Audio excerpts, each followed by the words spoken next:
নবম শ্রেণীতে অধ্যয়নরত শিক্ষার্থী বন্ধুরা, ব্ল্যাকবোর্ড 20 ইউটিউব চ্যানেলে তোমাদেরকে স্বাগতম। আজকে তোমাদের জন্য আমি যেই ক্লাসটি দেখাবো সেটা হচ্ছে রাইট ফর্ম অফ ভার্বস। এই ক্লাসটি তোমরা যারা 2025 সালে নবম শ্রেণীতে মূলত তাদের জন্য, তবে 2025 সালে যারা দশম শ্রেণীতে যারা শর্ট সিলেবাসে পরীক্ষা দেবা তোমরাও এই ক্লাসটি দেখতে পারো, কারণ সেম কোয়েশ্চন একই প্যাটার্নে তোমাদের প্রশ্ন দুটি থাকবে, শুধু পার্থক্য হবে মানের। যেমন 2025 সালে তোমরা যারা 9-এ তারা 10টি গ্যাপ ফিল আপ করবে, 10টি গ্যাপ ফিল আপ করে 5 পাবে। কিন্তু 2025 সালে যারা ক্লাস 10-এ অর্থাৎ শর্ট সিলেবাসে তোমরা যারা পরীক্ষা দেবে তারা 10টি গ্যাপ ফিল আপ করে 10 পাবে। এটুকুই পার্থক্য, আর কোনো পার্থক্য নেই। তাহলে ক্লাসটি সমানভাবে থাকবে নবম এবং দশম শ্রেণীর উভয়ের জন্য। তবে আজকে আমি আমার এই ক্লাসটি করব নবম শ্রেণীর বই থেকে, আমার নিজের স্টুডেন্টস হ্যান্ডবুক 4 যে নামক বইটি, 4 নামক যে বইটি, সেই বইয়ের 98 অর্থাৎ 98 পেজ থেকে আমি ক্লাসটি আজকে করব। তো ক্লাসটি শুরু করার আগে এইখানে একটি আলোচনা, এই আলোচনা আজকে অত্যন্ত গুরুত্বপূর্ণ, কারণ এই আলোচনার ধারাতেই আমরা আজকের লেসন শিখব। তো আমরা সবাই জানি যে একটি ভার্বের মোট ফর্ম সাধারণভাবে 4টি। একটি present form, past form, past participle form এবং আরেকটা হচ্ছে প্রেজেন্ট পার্টিসিপল, যেটাকে আমরা আইএনজি ভার্ব নামে চিনি। আইএনজি ভার্ব এটি বইয়ের ভাষা নয়, বইয়ের ভাষা হচ্ছে প্রেজেন্ট পার্টিসিপল। কেতাবি ভাষা যেটা বলে তাকে বলা হয় প্রেজেন্ট পার্টিসিপল, তবে আমরা আইএনজি ভার্ব নামেই বেশি চিনি এগুলাকে। তো এই 4টি ভার্বের মধ্যে প্রেজেন্ট ভার্বের কিন্তু আবার দুটি ফর্ম আছে। একটিকে আমরা বেস ফর্ম বলি, আর একটিকে থার্ড পারসন সিঙ্গুলার ফর্ম বলি। বেস ফর্ম আর থার্ড পারসন সিঙ্গুলার ফর্ম কেন? সাধারণত এই ব্যবহারটা কেবলমাত্র প্রেজেন্ট ফর্মে, প্রেজেন্ট ইনডিফিনিট টেন্সে হয়ে থাকে। প্রেজেন্ট ইনডিফিনিট টেন্সের সাবজেক্ট যখন থার্ড পারসন সিঙ্গুলার নাম্বার হয় তখন আমরা প্রেজেন্ট ভার্বটি সিঙ্গুলার ফর্মে লিখি। আর যখন প্রেজেন্ট ইনডিফিনিট টেন্সের সাবজেক্টটি থার্ড পারসন সিঙ্গুলার না হয় তখন আমরা ভার্বটি বেস ফর্মে লিখি। বেস ফর্ম আর প্রেজেন্ট ফর্ম কি তোমরা বুঝতে পারছো? যেমন আমি এখানে লিখলাম দুটি বাক্য, আই রাইট অ্যান এসে। তোমরা যে ভার্বের লিস্ট পড়ো, লিস্টের শুরুতে কিন্তু এই যে রাইটটা লেখা থাকে, রাইটস লেখা থাকে না, রাইট লেখা থাকে, তারপরে রোড, তারপর রিটন, এমন লেখা থাকে। তাহলে তাদের ভার্বের লিস্টের প্রথম লাইনে যেখানে প্রেজেন্ট লেখা আছে সেইটাকে আমরা বলি মেইন ফর্ম বা বেস ফর্ম, কেউ কেউ আমরা ইনফিনিটিভ ফর্ম বলি, যেই নামে আমরা ডাকি না কেন, এটা হচ্ছে মূল ফর্ম আর কি। কিন্তু এই ভার্বটা আমি যখন লিখতে যাব, যদি আমাদের এই প্রেজেন্ট ইনডিফিনিট টেন্সের সাবজেক্ট এরকম থার্ড পারসন সিঙ্গুলার নাম্বার হয়ে যায় তখন এই ভার্বটা শেষে আমরা এস বাই এস লাগিয়ে দিই। কিন্তু দুটিই কিন্তু প্রেজেন্ট ভার্ব, এখানেও প্রেজেন্ট ফর্মে আছে, এখানেও প্রেজেন্ট ফর্মে আছে। এই দুটি প্রেজেন্ট ফর্মের দুটি নাম, একটাকে আমরা বেস ফর্ম বা মেইন ফর্ম বলি, আর এস লাগাইলে তখন আমরা তাকে থার্ড পারসন সিঙ্গুলার ফর্ম বলি। এই হচ্ছে পার্থক্য। এটা সাধারণত ভার্বের প্রেজেন্ট রূপ আমরা ব্যবহার করি কখন? যখন এমন কোনো ঘটনা তোমরা দেখবে যেই ঘটনা সচরাচর ঘটে থাকে। যেমন আমি ভাত খাই, এটা আমার সচরাচর ঘটনা। আমরা রাতে ঘুমাই, তাই না? বাঘ রাত্রে শিকার করে। বাঘ একটি নিশাচর প্রাণী, ঢাকা বাংলাদেশের রাজধানী। দেখো, আমি সাধারণ একটা বর্ণনা করছি যেগুলো সচরাচর ঘটে, এমন কথা বলছি। এই এমন কথা বলতে গেলে আমরা ভার্বের প্রেজেন্ট রূপ ব্যবহার করব। আর প্রেজেন্ট রূপের দুটি রূপ আমি এইমাত্র তোমাদের ব্যাখ্যা দিয়েছি। এবার আসো পাস্ট রূপ। এইখানে কিন্তু এই দুটির মধ্যে আমরা অনেক মজা পাবো আজকে। একটা বিশেষ আমরা জিনিস শিখলেও শিখতে পারি যদি তোমাদের জানা না থাকে। একটু মনোযোগ দিয়ে আমরা শুনবো এই স্লাইডটা, পুরো স্লাইডটা মনোযোগ দিয়ে শুনবো। Past form. পাস্ট ফর্ম খুবই সহজ। আমরা রাইট ভাবে যদি পাস্ট ফর্ম লিখি তাহলে রোট লিখবো। যেমন আমি একটা বাক্য লিখি, দেখো, আই রোট অ্যান এসে। খেয়াল করো, আমি একটি প্রবন্ধ লিখেছিলাম। আমরা যখন অতীতে কোনো কাজ করেছিলাম আগে, অর্থাৎ এখন থেকে অতীতে যেই কাজ করেছি সেই কাজটাকে আমরা ভার্বের পাস্ট ফর্ম লিখি। সেই কাজটির ইংরেজি করতে গেলে আমরা ভার্বের পাস্ট ফর্ম লিখি। এই যে আমরা রাইট ভার্বের পাস্ট ফর্ম লিখেছি রোট, বাংলাটি কি? আমি একটি প্রবন্ধ লিখেছিলাম। আচ্ছা, এই আলোচনা আরো আছে, আমি একটু পরে করব। পাস্ট পার্সন ফর্মে আমরা একটা বাক্য লিখি। খেয়াল করো, I have written an essay. আমি একটি প্রবন্ধ লিখিয়াছি। খেয়াল করো। আচ্ছা, আমি একটি প্রবন্ধ লিখিয়াছি এখন থেকে আগে না পরে? এখন থেকে আগে। I রোট an essay. আমি একটি প্রবন্ধ লিখেছিলাম এখন থেকে আগে। এটিও এখন থেকে আগে, এটিও এখন থেকে আগে। কিন্তু এখানে কেন আমি ভার্বের পাস্ট পার্টিসিপল ফর্ম ব্যবহার করলাম আর এখানে কেন পাস্ট ফর্ম ব্যবহার করলাম? বুঝিয়ে দিচ্ছি। আই রোট অ্যান এসে আমি একটি প্রবন্ধ লিখেছিলাম, সেই প্রবন্ধটা এখন আমার কাছে নাই, অথবা আমি হারিয়ে ফেলেছি, অথবা আমার প্রবন্ধ লেখাটি ভালো হয় নাই, আমি কেটে দিয়েছি। ঠিক আছে? অথবা আমার প্রবন্ধটি চুরি হয়ে গিয়েছে। কিন্তু প্রবন্ধটি এখন আমার সাথে নেই। তাই এটা এই কাজটি আমার কাছে অতীতের কাজ। আমি এটা ভার্বের পাস্ট রূপে লিখেছি। এবার এই বাক্যটি দেখো। I have written an essay. আমি একটি প্রবন্ধ লিখিয়াছি। এই প্রবন্ধটি still with me. এখন এটি আমার কাছে আছে। এই প্রবন্ধটা আমার কাছে এখনো আছে। অর্থাৎ এটিও অতীতের কাজ, এটিও অতীতের কাজ। কিন্তু এই বাক্যের কাজের যে ফলাফলটা সেটা এখনো আমার কাছে বর্তমান।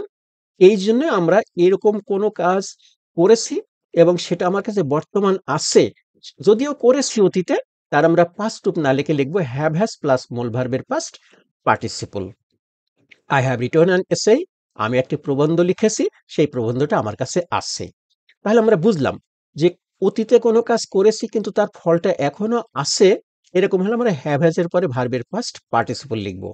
কিন্তু সমস্যা কোন জায়গায় দেখো। সমস্যা হচ্ছে এম্পারার শাহজাহান, আমি যে ইতে এম্পারার বুঝবে তো আমার জায়গা নেই, তো তাই আমি ইতে এম্পারার অর্থাৎ সম্রাট বুঝিয়েছি। এম্পারার শাহজাহান বিল্ড দ্য তাজ, সম্রাট শাহজাহান তাজমহল নির্মাণ করেছিলেন। এটিও কিন্তু অতীতের কাজ, এটিও অতীতের কাজ, এটিও অতীতের কাজ। ঠিক আছে? তা আমরা অতীতের কাজে ভার্বের পাস্ট রূপ তখন লিখব যখন ওই ভার্বের কার্য আমাদের সামনে নেই। যেমন আই রোট অ্যান এসেই, আমি একটি প্রবন্ধ লিখেছিলাম, প্রবন্ধটা আমার কাছে নেই, এই জন্য আমরা এখানে রোট লিখেছি, ভার্বের পাস্ট রূপ লিখেছি। কিন্তু আই হ্যাভ রিটন অ্যান এসেই, আমার কাছে একটি প্রবন্ধ, আমি একটি প্রবন্ধ লিখিয়াছি, প্রবন্ধটি আমার কাছে আছে, এটি বর্তমান। এই জন্য আমরা হ্যাভ হ্যাজ প্লাস মূল ভার্বের পাস্ট পার্টিসিপল লিখেছি। তাহলে এখানে কি হলো? Emperor Shahjahan build the Taj, emperor Shahjahan Taj Mahal নির্মাণ করেছিলেন। তাহলে তাজমহল তো আমাদের সামনে এখন আছে। তাহলে এটা তো আমরা এই ফর্মে লেখার কথা ছিল।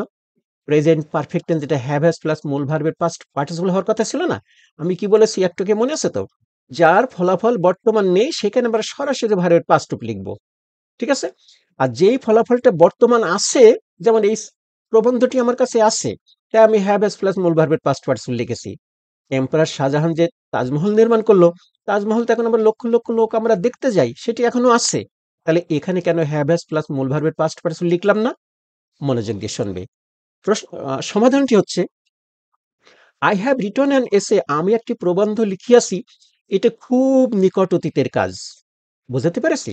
মানে সম্প্রতি আজকে সকালে অথবা গত রাত্রে তুমি এই রচনাটি লিখেছ, এইরকম অতীতের কাজ বুঝাইলে, নিকট অতীতের কাজ প্রকাশ করতে গেলে আমরা হ্যাভ হ্যাজ এর পরে মূল ভার্বের পাস্ট পার্টিসিপল লিখব।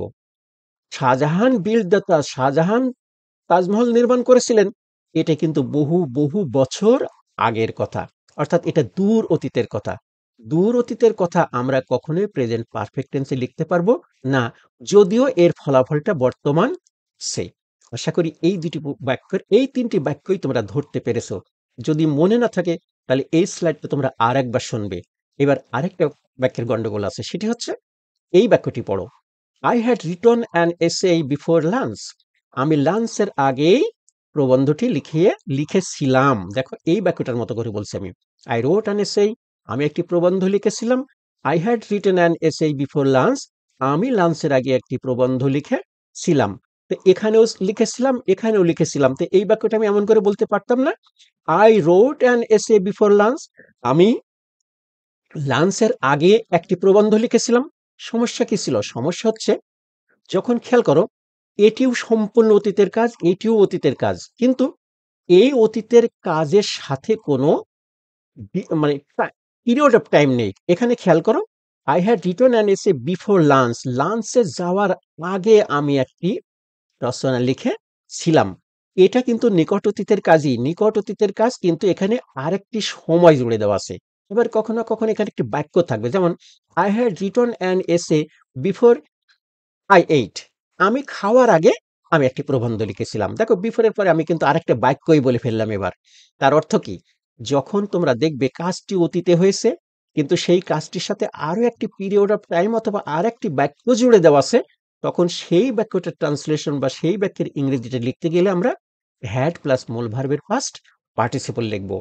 এই সাইডটা কম্পেয়ার করে তোমরা শিখবে, আজকে আরো কয়েকবার শুনবে। আমার বিশ্বাস এই সমস্যার সমাধান হয়ে যাবে। আর কখনোই তোমরা এই সমস্যা নিয়ে ভুগবে না। এখানে অনেকগুলো গুরুত্বপূর্ণ কথা বলেছি, আরো দেখবে, শুনে নাও। এবার আমরা যাব প্রেজেন্ট পার্টিসিপল ফর্ম।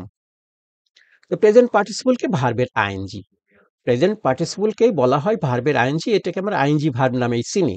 তো দেখো, I am writing an essay, আমি একটি প্রবন্ধ লিখিতেছি। তাহলে এই যে প্রেজেন্ট পার্টিসিপল, এখানে কিন্তু সারা শেষে ভার্ব হিসেবে বসেছে, কিন্তু প্রেজেন্ট পার্টিসিপল সর্বদাই ভার্ব হয় না। এবার আমরা আরেক বাক্য দেখব। Swimming is a good exercise, সাঁতার কাটা একটি ভালো ব্যায়াম।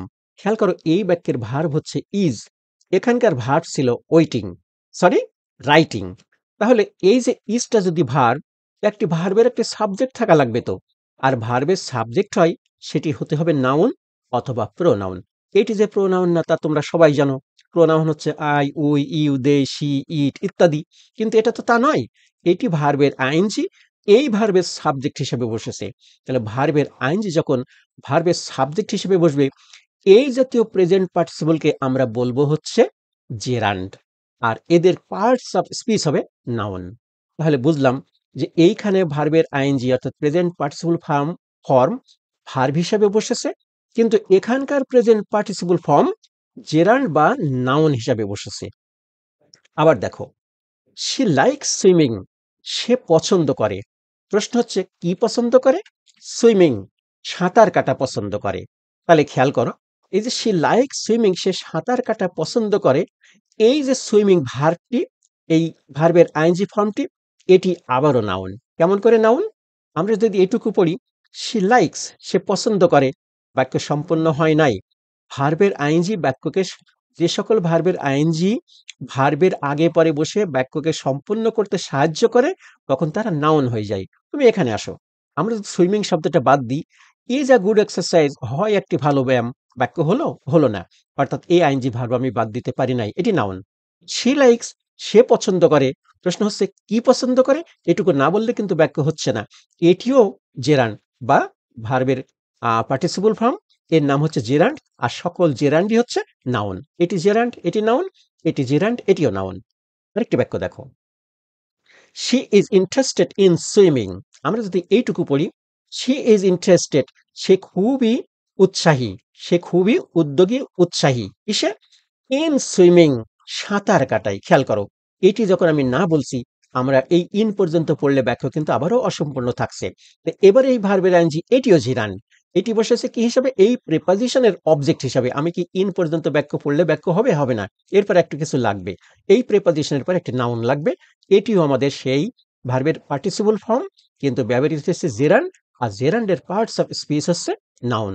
তাহলে এখানে আমরা সাবজেক্ট হিসেবে নাউন দেখেছি, অবজেক্ট হিসেবে নাউন দেখেছি ভার্বের, আবার প্রিপজিশনের অবজেক্ট হিসেবে ভার্বের আইএনজিকে নাউন হিসেবে পেয়েছি। তাহলে প্রেজেন্ট পার্টিসিপল ভার্বের প্রেজেন্ট পার্টিসিপল ফর্ম কি হিসেবে ব্যবহৃত হতে পারে? ভার্ব। আর কি হিসাবে? নাউন। তিন জায়গায় কিন্তু নাউন। আরেকটা বলেছিলাম যে অ্যাডজেক্টিভ। এবার দেখো, I saw a flying bird, আমি একটি উড়ন্ত পাখি দেখেছিলাম। আচ্ছা, এবার যদি আমরা এই ভার্বের আইএনজিটা বাদ দিই, তাহলে পড়ি আমরা বাক্য, আই স আ বার্ড, আমি একটি পাখি দেখেছিলাম। দেখো, বাক্যের কোনো ক্ষতি হয়নি, অর্থাৎ ভার্বের আইএনজি মূলত এই নাউনের গুণ প্রকাশ করতে ব্যবহৃত হয়েছে। গুণ প্রকাশক শব্দ বাক্যে থাকলেও বাক্য 100% ঠিক, না থাকলেও বাক্য সঠিক। তাহলে আই স আ বার্ড, আমি একটি পাখি দেখেছিলাম, কমপ্লিট সেন্টেন্স। তাহলে এই ফ্লাইংটা কি? এটা অতিরিক্ত কি করেছে? এই বার্ডের গুণ প্রকাশ করেছে। ভার্ব আইনজি যখন তার পরবর্তী নাউনের গুণ প্রকাশ করবে, তখন তাকে আমরা বলবো প্রেজেন্ট পার্টিসিপল, কিন্তু এর পার্টস অফ স্পিচ হবে অ্যাডজেক্টিভ। তাহলে এইটি হলো আমাদের অ্যাডজেক্টিভ। আবার দেখো, I have lost my writing pen, আমি আমার লেখার কলমটি হারিয়েছি। আমি বলতে পারতাম I have lost my pen, আমি আমার কলম হারিয়েছি, এটা না বললেও পারতাম, কিন্তু আমি বলেছি। বলে কি করেছি? এই কলমের গুণ প্রকাশ করেছি। কি কলম? রাইটিং পেন, লেখার কলম। তাহলে এটিও অ্যাডজেক্টিভ, এই নাউনের গুণ প্রকাশ করেছে। আর একটা দিয়ে শেষ করব, the burning sun is over our head, জ্বলন্ত সূর্যটি, জলজলে জ্বলন্ত সূর্যটি কোথায়? আমাদের মাথার উপরে। তাহলে এই আমরা যদি এই বার্নিংটা বাদ দিই, তাহলে হতো the sun is over our head, সূর্যটি আমাদের মাথার উপরে, কোনো সমস্যা ছিল না। তাহলে এই বার্নিং দিয়ে এই সানের গুণ প্রকাশ করেছে, এটি হচ্ছে অ্যাডজেক্টিভ। আমরা এটি জানবো, এটি প্রেজেন্ট পার্টিসিপল। তাহলে দেখলাম প্রেজেন্ট পার্টিসিপল এখানে ভার্ব, এই লাইনে প্রেজেন্ট পার্টিসিপল হয়েছে নাউন, এই লাইনে প্রেজেন্ট পার্টিসিপল হয়েছে অ্যাডজেক্টিভ। কিভাবে হয়েছে সেই বর্ণনা আমি দিয়েছি। এই স্লাইডটা তোমরা কয়েকবার শুনে নেবা। আমি মনে করব এই স্লাইডটা তোমরা কয়েকবার শুনবে। তো এইবার আসো, এইবার আমাদের আজকের মূল লেসন শুরু করব। কোথা থেকে শুরু করব? আমি স্টুডেন্টস হ্যান্ডবুক 4 থেকে শুরু করব। এটি আমার নিজের লেখা স্টুডেন্টস হ্যান্ডবুক। তোমরা যারা 25 সালে ক্লাস 9 এ এবং 27 সালে পরীক্ষা দেবে, এই বইটি মূলত হচ্ছে তাদের জন্য। এই যে এখানে 11টি গ্রামার। তোমরা যারা এই বছর পরীক্ষা দেবে, সরি এই বছর যারা 9 এ, তারা পূর্ণাঙ্গ সিলেবাসে পরীক্ষা দেবে, তোমাদের 11টি গ্রামারই থাকবে। তো এই বইয়ের মধ্যে থেকে আমি 98 পেজ নাম্বার 98 থেকে তোমাদের এই ক্লাসটি করাবো। তো তোমরা ইতিমধ্যে যারা আমার এই বইটি সংগ্রহ করেছে, কাইন্ডলি তোমাদেরকে বলি তোমরা বইটি সামনে রাখবে এবং সেই সাথে একটি খাতা কলম। যাদের বই নেই তাদেরও কোনো সমস্যা নেই, কারণ ওই লেসনটি হুবহু কপি করে নিয়ে এসে এই বইয়ের মধ্যে থেকে কপি করে নিয়ে এসে আমি আজকে স্লাইডেই দেখাবো। বই না থাকলেও কোনো সমস্যা নেই। আর যাদের বই আছে তারা বইটি সামনে রেখো, সাথে খাতা কলম। চলো আমরা শুরু করে দিই। এই হচ্ছে আমাদের আজকের লেসন। এই লেসনটি একটি বোর্ড কোয়েশ্চেন, এটি আমি আজকে সমাধান করব। এই লেসনটি সমাধান করতে গেলে আমাদের ছাত্রদের কি কি, এই যে দেখো পেজ নাম্বার 98 আমি লিখে দিয়েছি, ও বই মধ্যে এখানে লেখা নাই, আমি লিখে দিয়েছি পেজ নাম্বারটা তোমাদের বোঝানোর জন্য। আমাদের শিক্ষার্থীদের জন্য এই লেসনটি সমাধান করতে গেলে বড় সমস্যা হচ্ছে তারা এইগুলার অর্থ বুঝে না। এইগুলো তারা অর্থ বুঝে না, অর্থাৎ তাদের ভিতরে স্টক অফ ওয়ার্ডস নেই, তারা ওয়ার্ড শিখে না। আবার এগুলোর কিন্তু অর্থ জানা লাগবে। এগুলোর অর্থ না জানা থাকলেও আমরা কিন্তু এই শূন্যস্থান পূরণ করতে পারি না। রাইট ভার্ব দিয়ে শূন্যস্থান পূরণ করতে পারি না। কোনো কিছুতেই শূন্যস্থান পূরণ করতে পারি না যখন আমাদের স্টক অফ ওয়ার্ডস কম থাকে। যে তোমাদের রিকোয়েস্ট করব, আমার বইয়ের মধ্যে কিন্তু এইগুলোর নিচে পর্যাপ্ত সংখ্যক ওয়ার্ড মিনিং দেওয়া আছে। তোমরা ওয়ার্ড মিনিং দেখে দেখে কিন্তু সবসময় পড়বে। যে আমরা চলো শুরু করে দিই। প্রথমে আমরা এই কটা শব্দের অর্থ একটু দেখে দেখে নেব। ডেভেলপ, উন্নতি করা বা উন্নয়ন করা। ডু করা, মেমোরাইজ মুখস্থ করা। সর্বনাশ, এটা হচ্ছে সর্বনাশের কাজ ছাত্রদের জন্য। ছাত্ররা গ্রামার পর্যন্ত মুখস্থ করে। ক্লেম হচ্ছে দাবি করা। প্রিপেয়ার হচ্ছে প্রস্তুত করা। মেক তৈরি করা। থিঙ্ক হচ্ছে চিন্তা করা। হেল্প সাহায্য করা।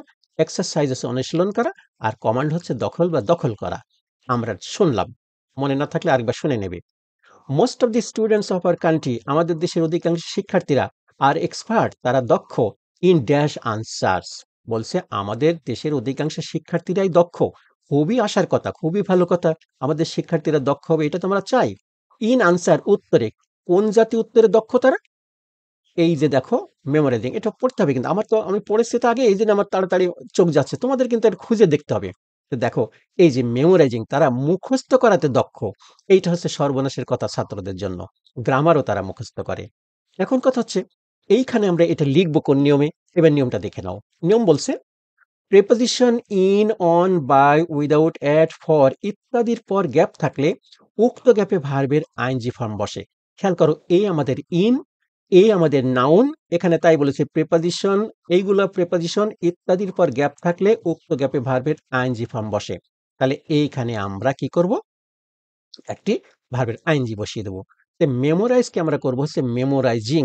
তাহলে আমরা এখানে লিখে দিলাম মেমোরাইজিং, ভার্বের আইএনজি। কেন? এই যে প্রিপজিশন আর নাউন এর মাঝখানে গ্যাপ বসতে হবে, সরি, এর মাঝখানে অ্যাডজেক্টিভ বসতে হবে। এই আমাদের এটা হচ্ছে সেই অ্যাডজেক্টিভ, একটু আগে আমরা দেখেছি, ঠিক আছে? আচ্ছা, তারপরে কি আছে? They do not, they do not dash notes themselves. তারা, দেমসেলস মানে নিজেরা, আর নোট হচ্ছে নোট, তোমরা জানোই। তাহলে they do not notes themselves, তারা নিজেরা করে না। ডু নট করে না, কি করে না? নোট করে না, কি করে না? তৈরি করে না, তৈরি করে না, এই হচ্ছে আমাদের মেক। এখন কথা হচ্ছে আমরা এখানে লিখবো কোন নিয়মে। এবার নিয়মটা আমরা দেখে নিই। নিয়ম বলছে আমরা প্রতিদিন যা কিছু সচরাচর করি বা হয়ে থাকে বা ঘটে থাকে এমন কিছু বোঝাতে ভার্বের প্রেজেন্ট ফর্ম বা প্রেজেন্ট ইনডিফিনিট টেন্স হয়।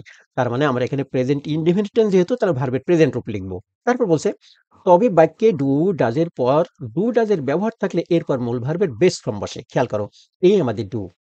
নট আছে, নট নিয়ে আমাদের কোনো সমস্যা নেই, তাহলে এখানে ডু আছে। তাহলে এই ডু এর পরে ভার্বের বেস ফর্ম, তাহলে এই মেক ভার্বের আমরা কোনো পরিবর্তন করতে পারবো না। আমরা বসিয়ে দিলাম মেক। তারপরে they get them dash by their tutors, তারা সেগুলোকে কি করে? they get them by their tutors, তারা সেগুলোকে, এই সেগুলোকে মানে কি? ওই যে নোটগুলাকে। they get them, ওই যে নোট স্যারেরা করে দেয় সেগুলোর কথা বলছে। they get them by their tutors, ঠিক আছে? তাহলে তারা সেগুলাকে কি করিয়ে নেয়?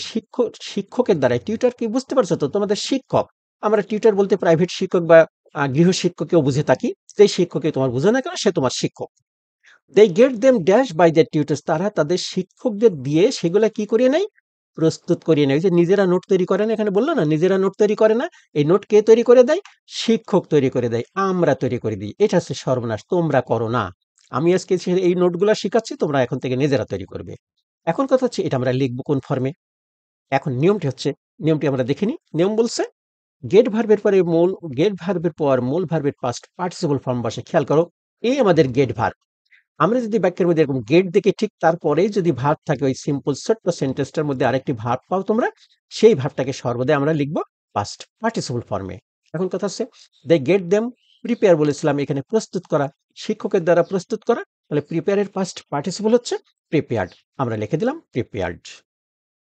তারপরে the tutors dash their brain for their students, এই যে তাকে নোট করে দিল শিক্ষক, ছাত্ররা নিজে নোট করলো না, শিক্ষক সেই নোটগুলো তৈরি করে দিল, তৈরি করার পরে এবার শিক্ষক কি করেন, তাকে নিয়ে অনুশীলন করে। The tutors dash there brain for the students, তার ছাত্রদের জন্য তার যে ব্রেন, শিক্ষক তার শিক্ষার্থীদের যে ব্রেন, সেই ব্রেনকে কি করে, অনুশীলন করে। কই অনুশীলন করা আছে এখানে, হ্যাঁ এই যে এক্সারসাইজ, অর্থাৎ শিক্ষকরা ছাত্র এই ব্রেনের এক্সারসাইজ করার কথা ছিল কাদের, ছাত্রদের নিজেদের। ছাত্ররা নিজেরা তার ব্রেনকে এক্সারসাইজ করে না, অনুশীলন করে না, ব্রেনের এক্সারসাইজ করিয়ে নেয় কার কাছ থেকে, টিউটরের কাছ থেকে। এখন কথা হচ্ছে কোন নিয়মে লিখবো। নিয়মটা হচ্ছে আমরা প্রতিদিন যা কিছু করি, সচরাচর করি বা হয়ে থাকে, ঘটে থাকে, এমন কিছু বোঝাতে ভার্বের সর্বদাই প্রেজেন্ট ইনডিফিনিট টেন্স হয়। বারবার এই কথাগুলো আমাদের আসবে, এখানে অনেকবার আজকে প্রেজেন্ট ইনডিফিনিট টেন্সের ব্যবহার আছে। অর্থাৎ সেন্টেন্সের এরূপ গঠনের ক্ষেত্রে ভার্বটির প্রেজেন্ট ফর্ম ব্যবহৃত হয়। আবার আমরা এখানে আসি, the tutors dash there brain for their student, শিক্ষকেরা তাদের শিক্ষার্থীদের ব্রেনকে কি করে, মগজ বা বুদ্ধিটাকে কি করে, অনুশীলন করে দেয়। তো এখন কথা হচ্ছে অনুশীলন করে কে করে, শিক্ষকরা। খেয়াল করো, এখন আমরা তো এইখানে ভার্বের প্রেজেন্ট রূপ লিখবো, তা আমরা পেয়েছি, এই ভার্বটা পেয়েছি, ঠিক। তো এখন কথা হচ্ছে আমরা প্রেজেন্ট ভার্ব লিখতে গেলেই যে আমাদের মনে আছে তো, আমরা ভার্বের এস ফর্ম লিখবো কি লিখবো না, অর্থাৎ থার্ড পারসন সিঙ্গুলার ফর্ম লিখবো কি লিখবো না, সেটা হিসাব করবো কিসের সাথে, এই যে বলেছিলাম সাবজেক্টের সাথে। খেয়াল করো, দ্য টিউটার্স, শিক্ষকেরা, শিক্ষকগণ, একের বেশি শিক্ষক, তাইলে তো আমরা এখানে এর যোগ করতে পারবো না, তাহলে আমরা বসিয়ে দেবো এক্সারসাইজ, আমরা লিখলাম এক্সারসাইজ। সো সুতরাং the dash power of the students does not dash, সুতরাং শিক্ষার্থীদের পাওয়ার, শক্তি, ডাজ নট করে না, কি করে না, এটা আমরা পরে দেখি।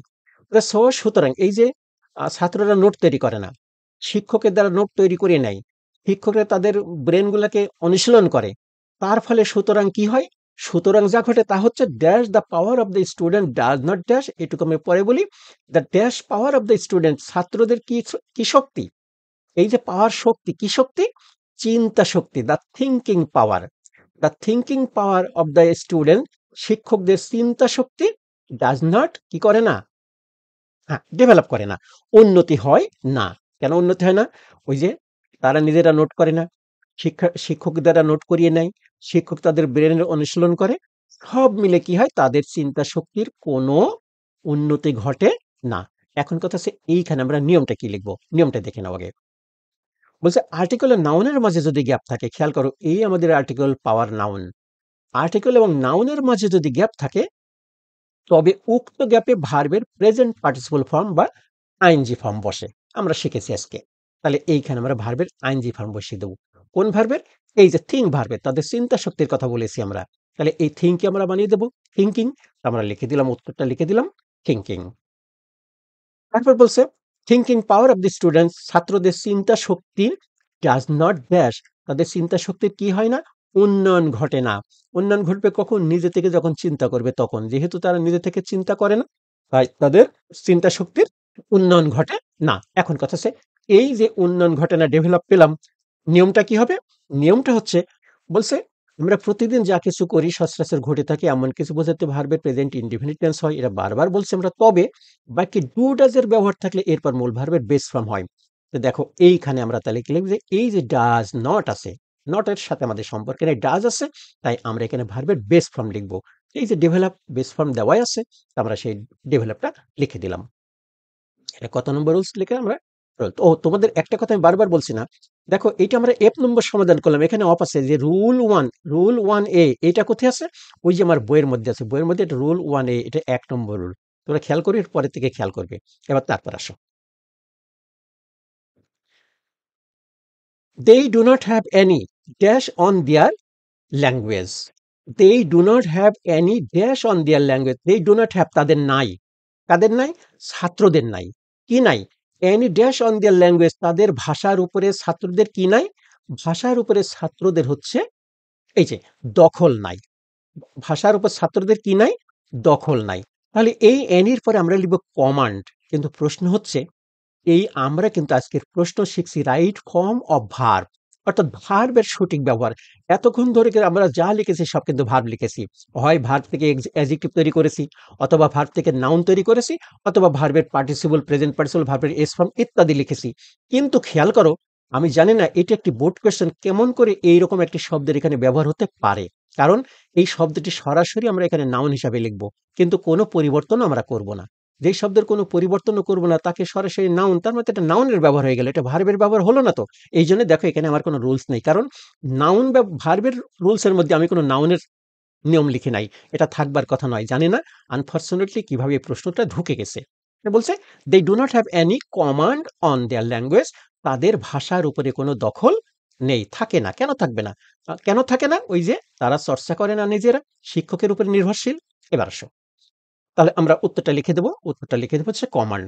এটা কিন্তু সরাসরি নাউন, এখানেও নাউন, এখানে নাউন ফর্ম, এখানেও নাউন ফর্মে আমরা লিখলাম। আমরা কোনো রকম পরিবর্তন করি নাই, নাউন নাউন সরাসরি বসিয়ে দিয়েছি। আসলে ভার্বের ব্যবহারের মধ্যে এরকম থাকার কথা নয়, রাইট ফর্ম অফ ভার্বের মধ্যে এই ব্যবহার থাকবার কোনো রকম কথা নয়। এই জন্য আমার এখানে নিয়ম খুঁজে পাই নাই আমি। এবার তারপরে they of course dash well in the examination. They of course মানে অবশ্যই, তারা অবশ্যই ওয়েল ইন দ্য এক্সামিনেশন, পরীক্ষায় ভালো। কি পরীক্ষায় ভালো? এটা তোমরা নিজেরাই পারো মনে হয়। পরীক্ষায় ভালো করে। এখন কথা, ডু এর কোনো পরিবর্তন করব কিনা? না, পরিবর্তন করব না। এই যে নিয়মটা একই রকম, যে সচরাচর ঘটে, আমরা প্রতিদিন যা কিছু সচরাচর, যা কিছু সচরাচর করি বা হয়ে থাকে বা ঘটে থাকে, এমন কিছু বোঝাতে ভার্বের প্রেজেন্ট ইনডিফিনিট টেন্স হয়। অর্থাৎ সেন্টেন্সের এরূপ গঠনের ক্ষেত্রে ভার্বটির প্রেজেন্ট ফর্ম লিখব। এখন কথা আছে, ডুও প্রেজেন্ট ফর্ম, ডাজও প্রেজেন্ট ফর্ম, লিখবো কোনটা? এবার আসো সাবজেক্টে আসো। এই যে আমাদের সাবজেক্ট দেই, যখনই এটা প্লুরাল তখন আমরা এর সাথে এস বাই ইএস যোগ করতে পারবো না। তখন বাধ্য হয়ে আমরা কি লিখলাম? ডু লিখে দিলাম। আসো আমরা লিখে দিলাম ডু। তারপরে বাট বাট ফর দিস, কিন্তু এই জন্য, এতে কি করলো? They of course do well in the examination, তারা কিন্তু পরীক্ষায় অবশ্যই ভালো করে। বাট ফর দিস, কিন্তু এই ভালো করার জন্য, এটুকু বলছে বাট ফর দিস, কিন্তু এই জন্য। এই জন্য মানে কোন জন্য? এই ভালো করার জন্য। বাট ফর দিস, পরীক্ষায় এই ভালো করার জন্য, they can dash no credit. They can dash no credit, তারা কোনো কৃতিত্ব, না, তারা কোনো কৃতিত্ব দাবি করতে পারে না। দাবি করে ইংরেজিকে, এই যে আমাদের ক্লেম, আমরা খুঁজলেই পেয়ে যেতাম কিন্তু শব্দটি। বাট ফর দিস, কিন্তু এই ভালো রেজাল্ট করবার জন্য, এই আগের লাইনে কিন্তু বলেছে তারা কিন্তু পরীক্ষায় ভালো করে। কেন করে? যে মুখস্থ করে। বাট ফর দিস, এই ভালো করার জন্য, they can claim no credit of their own, তারা নিজেদের কোনো কৃতিত্ব দাবি করতে পারে না। সব কৃতিত্ব হচ্ছে হেডস, কার জন্য? হেডস্যার নয়, সব কৃতিত্ব হচ্ছে টিউটরের। এই টিউটরের সব কৃতিত্ব, শিক্ষক ছাত্রের এখানে কোনো কৃতিত্ব নেই। এখন কথা হচ্ছে, এই ক্লেমকে আমরা কেন পরিবর্তন করব না, সেটা আমরা দেখব। নিয়মটা দেখে নিই। নিয়ম বলছে ক্যান, কুড, মে, মাইট, লম্বা করে আমি এখানে মোডাল অক্সিলারি ভার্বের লিস্ট দিয়েছি। এই মোডাল অক্সিলারি ভার্বের পরে সর্বদাই বেস ফর্ম ব্যবহৃত হয়। অর্থাৎ আমরা যখন এই যে can, could, may, might, shall, should দেখবো, এই যে দেখো খেয়াল করো এখানে একটা ক্যান আছে। তাই আমরা যখন ক্লেম ভার্বটি খুঁজে পেয়েছি, আমরা সরাসরি লিখে দেবো, কোনো পরিবর্তন করব না। কারণ মোডাল অক্সিলারির পরে ভার্বের বেস ফর্ম বসে। আর যে মোডাল অক্সিলারির পর ভার্বের বেস ফর্ম ব্যবহৃত হয়, আমরা সরাসরি লিখে দিলাম হচ্ছে ক্লেম। আমরা লিখে দিলাম। তারপরে আরেকটা আছে, হ্যাঁ, আচ্ছা। This result does not dash them in their letter life. এই ফলাফল does not dash them in their letter life, এই ফলাফল তাদের পরবর্তী জীবনে, ওই যে লেখাপড়া শেষ করার পরে তাদের একটা প্রকৃত জীবন আসবে না, জীবনে তোমরা বিয়ে শাদী করবা, সেই জীবনে গিয়ে তাদের কিছুই সাহায্য করে না। এই কোন জায়গায় সাহায্য করে না? চাকরি বাকরির ক্ষেত্রে বলা হচ্ছে আর কি। শিক্ষকতা করো আর যাই করো, সেখানে কোনোই সাহায্য করে না। কারণ সে সবকিছু পড়েছে, মেমোরাইজিং করেছে। সে সবকিছু কি করেছে? মেমোরাইজিং করেছে। তাহলে এখানে আমরা লিখবো কি? দিস রেজাল্ট ডাজ নট, এই যে আবার ডাজ নট এর ব্যবহার আসছে। তো নিয়মটা দেখে নাও। নিয়মের মধ্যে যেটা বলা হচ্ছে, আমরা প্রতিদিন যা কিছু সচরাচর করি বা হয়ে থাকে বা ঘটে থাকে, এমন কিছু বোঝাতে সর্বদা প্রেজেন্ট ইনডিফিনিট টেন্স হয়, তবে ডু ডাজের পরে এই আমাদের ডাজ, তাই আমরা এখানে লিখবো ভার্বের বেস ফর্ম বা প্রেজেন্ট, হ্যাঁ প্রেজেন্ট ফর্ম বা বেস ফর্ম যাই বলো না কেন, তাই আমরা হেল্পটা লিখে দেবো, কোনো পরিবর্তন করব না, আমরা লিখে দিলাম হেল্প। বন্ধুরা, এই তো এতক্ষণ আমি তোমাদেরকে ক্লাসটি দেখালাম। এই ক্লাসটি যে আমি এতক্ষণ করলাম, সেটা কোথা থেকে করলাম? এই যে আমার স্টুডেন্টস হ্যান্ডবুক 4 থেকে করেছি। আমি আগেই বলেছি কিন্তু এই বইয়ের থেকে 98 পেজ থেকে আমরা করেছি। তো আমার ক্লাসটি যদি সত্য সত্যি তোমাদের ভালো লেগে থাকে, অথবা কোনো সম্মানিত শিক্ষক, কোনো সম্মানিত অভিভাবক যদি দেখে থাকেন, এই ক্লাসটি যদি আপনার ভালো লেগে থাকে, তাহলে নিঃসন্দেহে এই বইটি আপনার সন্তানের জন্য হতেই পারে। তো এই বইটি আমি সাধারণত 2টি মাধ্যম ব্যবহার করে পাঠিয়ে থাকি সারা বাংলাদেশে। একটা হচ্ছে সুন্দরবন কুরিয়ার সার্ভিস, আর একটা কন্টিনেন্টাল কুরিয়ার সার্ভিস। আর এই বইটি পেতে হলে যোগাযোগ করতে হবে আমার মোবাইল অথবা হোয়াটসঅ্যাপ নাম্বারে। নাম্বারটি 01740717656, এই নাম্বারে। আর এই বইটির বিক্রয় মূল্য হচ্ছে ৩৪০ টাকা। ৩৪০ টাকার বিনিময়ে এই বইটি পেতে পারো। আমার দ্বিতীয় বইটি হচ্ছে সংক্ষিপ্ত সিলেবাস এসএসসি ২০২৬, অর্থাৎ আজকে তোমরা যারা ক্লাস 10 এর শিক্ষার্থী, যদি আমার এই ক্লাসটি কেউ দেখে থাকো, তোমাদের জন্য বইটি কিন্তু আলাদা, কারণ তোমাদের প্রশ্ন 11টি নয়। তো এই এখানে দেখো তোমাদের প্রশ্ন কিন্তু 9টি, অর্থাৎ তোমরা যারা 2026 সালে পরীক্ষা দেবে, তোমাদের প্রশ্ন হচ্ছে 9টি। এই বইটি পেতে হলে 290 টাকার বিনিময়ে পেতে হবে। আর একই নাম্বারে যোগাযোগ করতে হবে, 01740717656, এই নাম্বারে। এই বইটির বিক্রয় মূল্য 290 টাকা। আমার তৃতীয় বইটি হচ্ছে ক্লাস 7 এর জন্য, 6-7 এর জন্য। তোমরা জানো 6 এবং 7 এ 100% সেম সিলেবাস। এই জন্য আমি একই বইয়ের মধ্যে দুটো ক্লাস আম দিয়েছি। তবে ২টি ক্লাসের মডেল কোয়েশ্চেন সম্পূর্ণ আলাদা, আলাদা। এবং আমি আজকে যেভাবে আমার 9-10 এর ক্লাস দেখালাম, এখানেও ঠিক এইভাবেই নিয়ম ধরে, ধরে দেওয়া আছে। একইভাবে এই বইটি তোমার পেতে হলে আমার একই নাম্বারে যোগাযোগ করতে হবে, 01740717656, এই নাম্বারে। আর এই বইটির বিক্রয় মূল্য 290 টাকা।